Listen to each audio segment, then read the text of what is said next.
Week 13, 5-7 nappy-headed foe versus the Columbia's finest Bean. This one has huge playoff implications.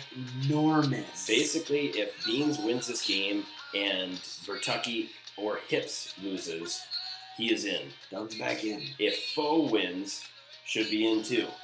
Okay? And so he doesn't have as much to play with. Now, the reason why Bean would get in, the points scored. The reason Foe would get in, record. Just kind of depends on what all happens. But a lot of playoff implications here. It is exciting. A lot of excitement. Yes. Anyway, we have Tony Romo against New York Giants and Peyton Manning against Tennessee. How many? I've told you about the Tennessee defense, how they give up a lot of passing touchdowns. So you look at Manning, should be a tremendous matchup. But notice there's a probable next to Manning's name that has not been there yet. Does that worry you at all? No. They're setting themselves up for being undefeated going into week 15, 16, where they're going to justify sitting Manning with a fake knee injury. There's nothing wrong with him, and I wouldn't be worried in the least bit. Tony Romo is going up against the Giants in the Meadowlands. Okay. Now, before you throw out some stats, and I know you're going to throw out some stats, okay. The problem is, no matter what your stats are going to tell me, is that this is a pressure game. This is a dynamic pressure game for the Romo, which automatically means under 15 points guaranteed, maybe under 5. Wow. Well, the last time he played the Giants, he had 9 points, and it was in Dallas. Now, the Giants' defense looked a little bit different than it did now. True. So, maybe he gets in double. I don't really know. I don't know if I trust him enough, but I think you clearly give the edge to Manning. Oh, definitely to Manning. But the Giants' defense, like you just said, has not been the same. Mm-hmm. There is a possibility that the deep ball to Austin, as in week number 2 that they played, was it week 2, 3? Week 2 or 3? 2 or 3, I think it was 2. Austin might not even have been on the team. I mean, he was so far down on the depth chart that he wasn't a factor. Yeah. So it was Definitely. Roy, the ball hits me in the face, Williams. Yeah. It could change the dynamic, but I just hate Romo in pressure situations. Matt Forte and Cadillac Williams, both for Nappy, have great matchups. Yes. Matt Forte going up against St. Louis, 14 touchdowns they've given up over the year. And Cadillac Williams, 11 touchdowns Carolina's given up. As well as Cadillac Williams, Carolina also gives up the most receiving touchdowns for running backs. And so definitely a good matchup there. On the other side of things, Pierre Thomas against Washington. Washington has a decent defense and has given up about 5 touchdowns this year, 13 points. Albert playing?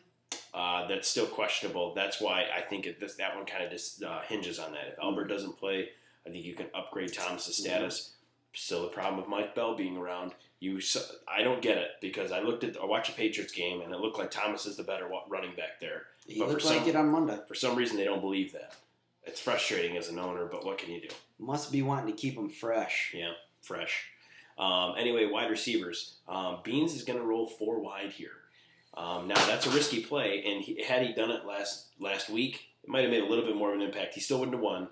But anyway, Harvin, Moss, Johnson, Crabtree, all of these guys have really good matchups. Specifically going with Michael Crabtree has the better matchup out of the 4 with Andre Johnson in a close second. Any thoughts? I hate going 4 wide. I would strongly disagree with almost any situation. Except? This one. Your third string running backs are not pulling through right now. Mm-hmm. You are Pierre Thomas, and you're definitely not going Kevin Smith against the Bengals. But Hightower had 14 points last week. No? That was last week. Isn't he kind of every other kind of guy? Mm. It's like every other. Oh. It's pretty bad. I agree with you. You are in a situation where you need points, and you need big plays. You need something more than, maybe this week. And Harvin's a big play guy. And Harvin's a big play guy. Krabs is a big play guy. The Moss and the Johnson are all big play guys. You need all of them, or 3 out of the 4 of them, to have good, if not great days. All right, Reggie Wayne. Obviously, you have the Reggie Wayne-Manning combo here. So it's a great play by you. It just kind of works itself out. Santana Moss, what do you think about that play against New Orleans? You saw what Welker did, and Moss is not Welker-esque, but in that same type of a wide receiver. It would be interesting to see Moss running the Patriot offense with those other weapons. Yeah. He might not be Welker, but he would not be the Moss we're seeing on Washington's team with Campbell and Zorn running things over there. I like Moss's play this week for one reason. Okay. I think they're going to be down so early that Washington is going to have to run or pass the ball virtually all game. So no Portis. They're running Rod Cartwright and Liddell Betts. Yeah. I'm not putting all of my balls in that court.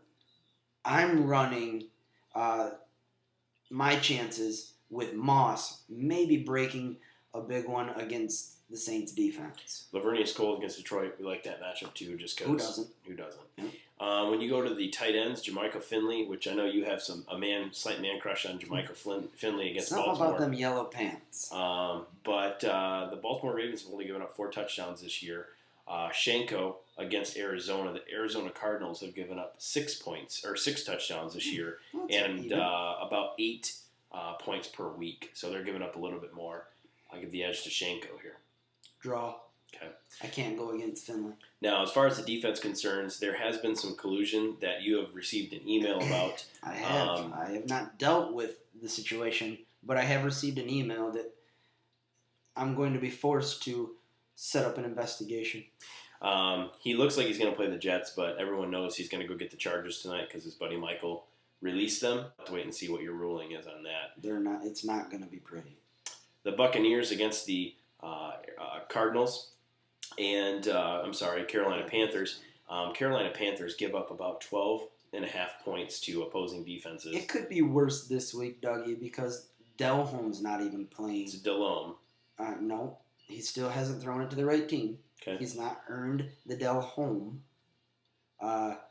Delhomme is on the bench with a broken finger. And Matt Moore will be starting. And Matt Moore, watch out, Buccaneers. Yep. So we'll have to wait and see what happens here. Anyway, in the end, playoff implications here. Tough game. This is a torturous game to predict, as the Beans has 4 wide, and all 4 have great matchups, but Nappy owns you in the running back situation. Definitely. And then you slide down a little bit to the defenses. There's a couple big play possibilities on each side, even if they pick up the colluded Charger defense. Against the Browns, who give up 12.5 points to opposing defenses as well. So I really don't know what to do. I'm going to take the Beans in a nut squeezer of a game. We're talking home field advantage could decide it. Maybe a field goal on Monday night from the Crosby or a missed field goal. This is going to be a close one. I'm taking Dougie, and I have no reason for doing it. I'm just taking the Doug. I'm going to take nappy-headed foe here. And A, I need to gain some games. B, I'm hoping everything I have to jinx this guy. Oh, the reverse psychology. C, I don't know. I think when he picks up the Chargers, I know that your ruling is going to come slower than Pooh. So I realize that when he picks up the Chargers, that's going to give him the advantage there. And I think before this, if he wouldn't pick up the Chargers, I think I would win by 5. It's less than 5. I think I'm going to lose by about 3 or 4 now as a result of it. Ouch. We'll wait and see what happens. Playoff implications, nappy-headed foe versus Columbia's finest bean. We'll be right back with our next matchup, another one with playoff implications. We'll be right back. Must see.